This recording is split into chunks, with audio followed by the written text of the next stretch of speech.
एक था बनिया। एक बार वह व्यापार के लिए प्रदेश जाने लगा।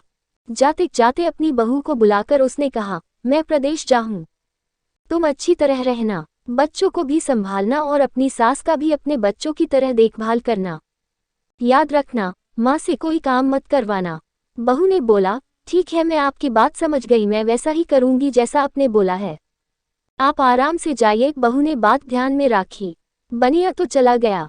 बहू ने दूसरे ही दिन मांझी से कह दिया, मांझी, आपके बेटे मुझसे कह गए हैं कि माँ को अपने बच्चों की तरह संभालना और उनको कोई काम मत करने देना। अब आप घर का कोई काम मत कीजिए, आप तो इन बच्चों के साथ खेलिए, खाए और मौज करिए। मांझी गहरे सोच में पड़ गई, फिर बोली, बहू, ठीक है, अब मैं ऐसा ही करूंगी। कुछ दिनों के बाद बहू ने अपनी बेटी के कान छिदवाया। उस समय बहू को अपने पति की यह बात याद आई कि माँ को बच्चों की तरह ही संभालना है, इसीलिए बहू ने मांझी के कान छिदवाने की बात सोची। उसने मांझी से कहा, मांझी, चलिए, आपके कान छिदवाने हैं। सुनकर मांझी घबरा उठी। उन्होंने बहू से कहा, बहू, मुझे अपने कान नहीं छिदवाने हैं, क्या अब अपने इस बुढ़ापे में मैं कान छिड़वाऊं? बहू बोली, जी नहीं मांझी, आपको तो यह करना ही होगा। मैं नहीं चाहती कि आपका बेटा मुझे कुछ कहे, इसलिए आपको मैं अच्छी से देखभाल करूंगी। मेरी दोनों आंखें बराबर है, जैसी लड़की है वैसी ही आप भी है। मांझी मन ही मन समझ गई और सुनार के पास बैठकर उन्होंने अपने कान छिदवा लिए। सुनार ने कान छेड़े और कान में धागा भी डाला। बहू जिस तरह रोज रोज लड़की के कान में तेल लगाती थी, उसी तरह मांझी के कान में भी लगाती रही। थोड़े दिनों बाद बहू ने अपने बेटी के लिए बाली बनवाई तो उसे अपने पति की बात आई। फिर उसने मांझी के लिए भी बाली बनवाए और कहा, आइए, आपको यह बाली पहना दूं। मांझी ने कहा, बहू, मुझको बाली क्यों पहनाती हो? मैं बूढ़ी हूँ, मुझे इसकी जरूरत नहीं है। बाली तुम अपनी बेटी को पहनाओ, मुझको नहीं पहननी है। लेकिन बहू नहीं मानी। जबरदस्ती करके मांझी को बाली पहना ही दी। इसके पश्चात मांझी छोटे बच्चों के साथ अपना मनोरंजन करती, घूमती, खेलती और कई तरह के मौज मस्ती करती। बहू ने एक बढ़िया दिन देखकर अपने बेटे को नाई से चोटी रखवा ली। फिर बहू को मांझी की याद आ गई।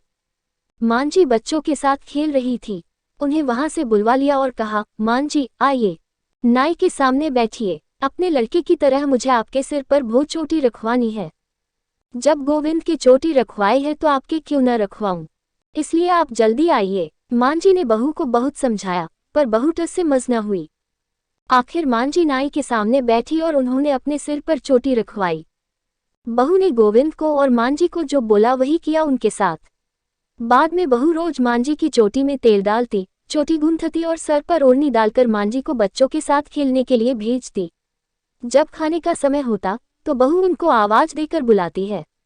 ऐसे ही रोज का हाल था। जब बेटा घर वापस आया तो सबसे पहले उसने बहू से माँ के बारे में पूछा कि माँ कैसी है और कहाँ है, मुझे उनसे आशीर्वाद लेना है। बहू ने बताया, मांझी तो बच्चों के साथ खेल रही है, यही कहीं होगी, आ जाएंगी। उद्धरण चिन्ह। बेटे ने पूछा, क्या कहते हो? माँ गली में खेलने गई है। गली में तो बच्चे खेलते हैं, क्या बुद्धि माँ कहीं खेलने जाती है? बहू ने कहा, मैं तो माँ को खेलने भेजती हूँ, आपने कहा नहीं था कि माँ को बच्चों की तरह रखना।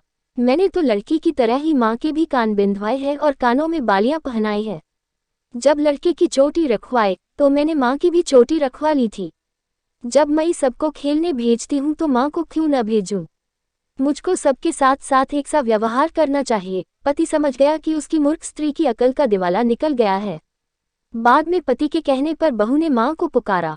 मांझी गली में से खेलती खेलती आई और अपने बेटे को देखकर उसकी आंखों में आंसू छलछला आए। माँ की हालत देखकर बेटा भी दुखी हो उठा।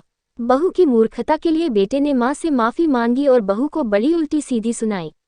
Please subscribe my channel.